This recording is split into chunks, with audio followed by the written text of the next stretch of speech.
Assalamualaikum warahmatullahi wabarakatuh. Perkenalkan, nama saya Dinda Aulia dengan NIM E103123104 Saya dari Fakultas Ilmu Sosial dan Ilmu Politik Universitas Tanjung Pura. Jadi, video ini dibuat dengan tujuan memenuhi mata kuliah Birokrasi Pemerintahan Indonesia pada semester 3 ini. Di sini saya akan merangkum 3 bab dari sebuah buku berjudul Birokrasi dan Public Governance yang ditulis oleh 3 penulis, yaitu Suhardiman, Marjoni Rahman, dan Jamiah. Langsung saja kita masuk pada pembahasan bab 1, yaitu tentang definisi dan aliran birokrasi. Birokrasi sendiri adalah serapan dari bahasa Inggris, yaitu bureaucracy. Berarti dari kata bureau ini adalah meja, dan kata lainnya yaitu kratein berarti kekuasaan. Dimaksudkan di sini adalah kekuasaan berada pada orang-orang yang ada di belakang meja. Di Indonesia sendiri, birokrasi ini cenderung dikonotasikan sebagaimana yang telah digambarkan seperti penjelasan tadi. Salah satu ahli yaitu Fries Marstenmark mengatakan bahwa birokrasi adalah tipe organisasi yang dipergunakan pemerintahan modern tepatnya, untuk melaksanakan berbagai tugas-tugas yang bersifat spesialisasi.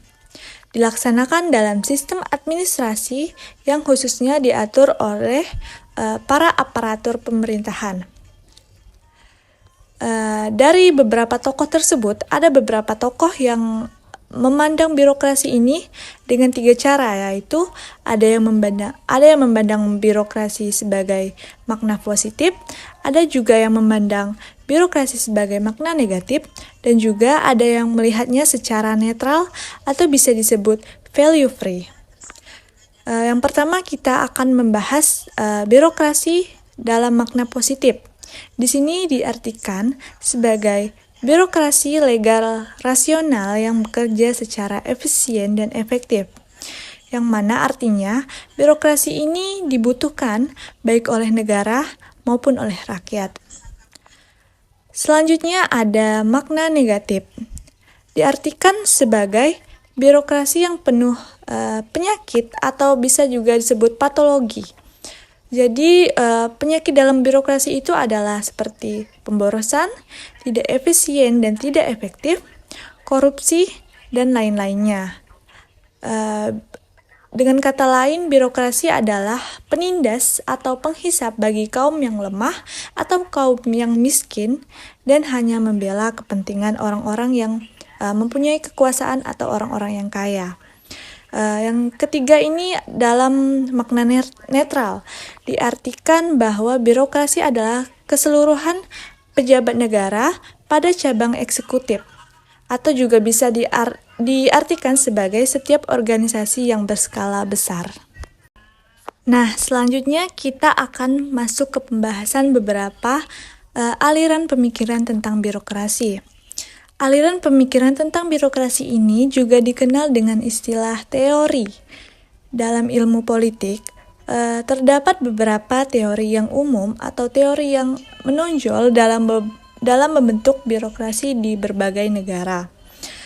Yang pertama ada teori rasional administratif model, yaitu dalam teori ini, birokrasi harus dibentuk secara rasional sebagai organisasi sosial yang dapat diandalkan dan terukur, dapat diprediksikan dan efisien.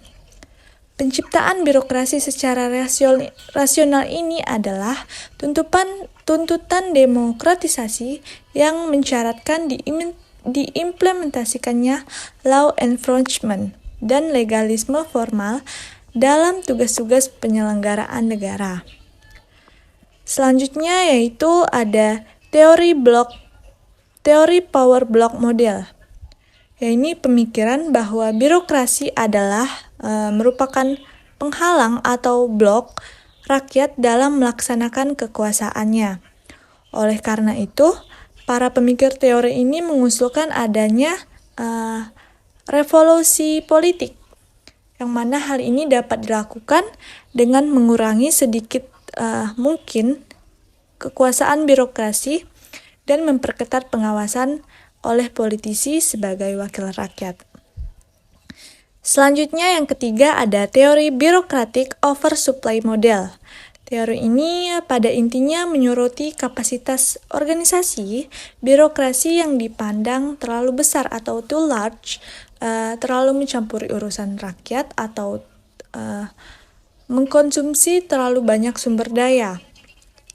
Maka dari itu, pemikir teori ini menuntut agar kapasitas birokrasi ini diperkecil atau dipersempit dengan cara jumlah aparaturnya dikurangi dan peranan hendaknya didelegasikan kepada sektor swasta atau yang biasa disebut dengan private sector.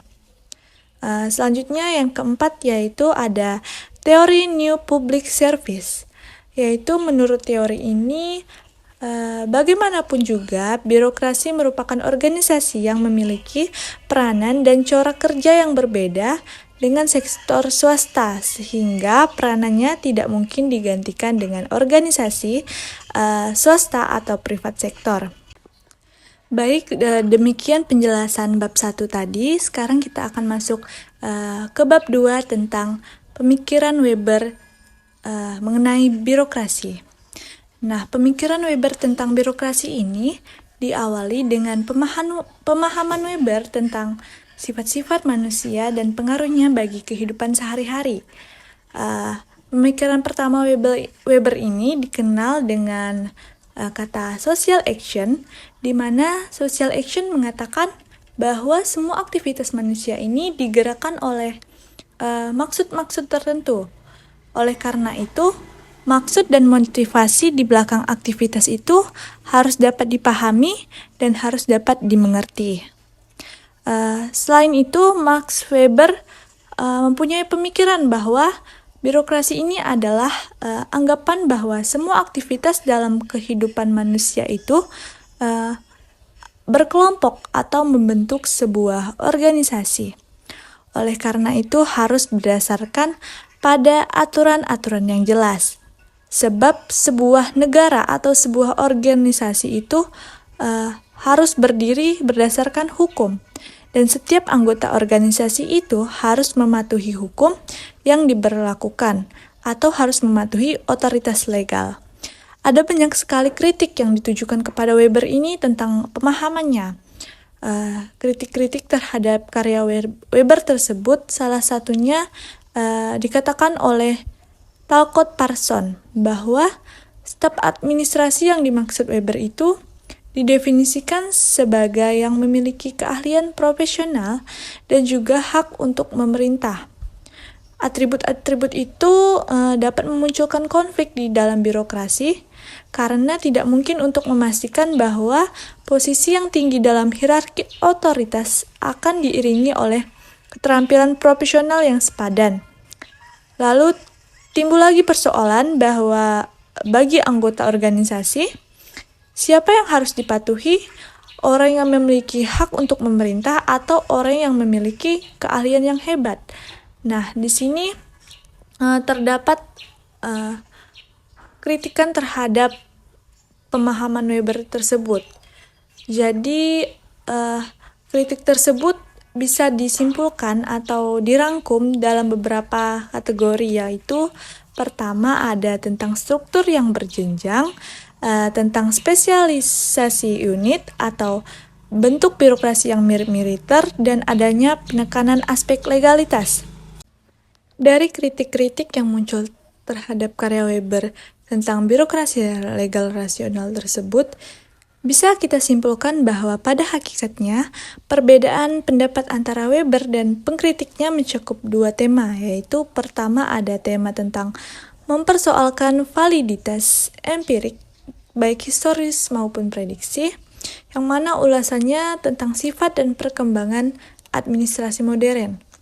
Tema kedua adalah lebih penolakan terhadap pengkaitan tipe ideal birokrasi dengan konsep-konsep rasionalitas dan efisiensi. Selanjutnya kita akan masuk ke pembahasan bab 3, yaitu tentang patologi birokrasi. Seperti yang telah saya jelaskan sebelumnya, bahwa patologi di sini berarti penyakit, yang mana kata ini diadopsi dari bidang medis yang biasa menyerang setiap orang dari keadaan sehat menjadi sakit. Nah, penyakit-penyakit birokrasi yang dimaksud di sini antara lain berupa inefisiensi, inefektivitas, organisasi para pejabat, dan organisasi yang tambun, serta organisasi yang lamban, dan sebagainya. Birokrasi di sini adalah pelayanan masyarakat sekaligus abdi masyarakat, sehingga birokrasi tersebut harus selalu berada dalam kondisi sehat walafiat supaya bisa memberikan pelayanan secara optimal kepada masyarakat. Nah, apabila birokrasi di suatu negara terkena patologi atau terkena penyakit, hal itu dapat menjadikan lembaga birokrasi itu sendiri tidak sehat dan akan sangat sukar, diharapkan menghasilkan kinerjanya yang optimal. Sehingga menurut Sondang P. Siagian, patologi birokrasi itu ada 4 bagian, yaitu antara lain yang pertama ada patologi tentang persepsi dan gaya manajerial. Sebagai berikut: penyalahgunaan wewenang dan jabatan atau fobia terhadap kritik, korupsi dan sogok, boros dan mewah, dan sebagainya. Yang kedua ada patologi birokrasi dalam hal kurangnya pengetahuan dan keterampilan. Yang di sini dimaksud bahwa pelayanannya kurang memadai karena kurangnya pengetahuan dan keterampilan dari aparatur pemerintahan tersebut. Hal ini membutuhkan peningkatan kualitas dan rekrutmen serta kaderisasi. Yang ketiga ada patologi terhadap pelanggaran perundang-undangan, yang mana semua aspek kehidupan berbangsa ini telah diatur dalam perundang-undangan, seperti korupsi, suap disiplin, pencurian, membayar pajak, dan lain sebagainya. Dan yang terakhir yaitu ada patologi dalam hal perilaku disfungsional yang negatif.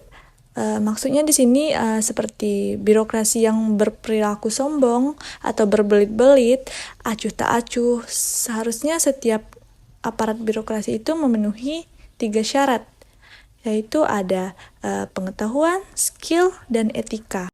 Nah, mungkin itu saja yang dapat saya paparkan atau saya sampaikan kepada orang-orang yang menonton video ini tentang buku dari birokrasi dan public governance tadi, yang mana saya sudah menjelaskan secara singkat tentang apa saja yang saya baca dan apa saja yang sudah saya rangkum dari buku tersebut. Yang pertama tadi ada definisi dan aliran birokrasi, yang kedua ada tentang pemahaman Weber terhadap birokrasi, dan bab ketiga tadi ada tentang patologi dalam birokrasi. Nah, dengan apa yang sudah saya sampaikan, saya harap bermanfaat bagi teman-teman semua yang menonton video ini. Untuk itu, akhir kata saya Dinda Aulia mengucapkan terima kasih dan Assalamualaikum warahmatullahi wabarakatuh.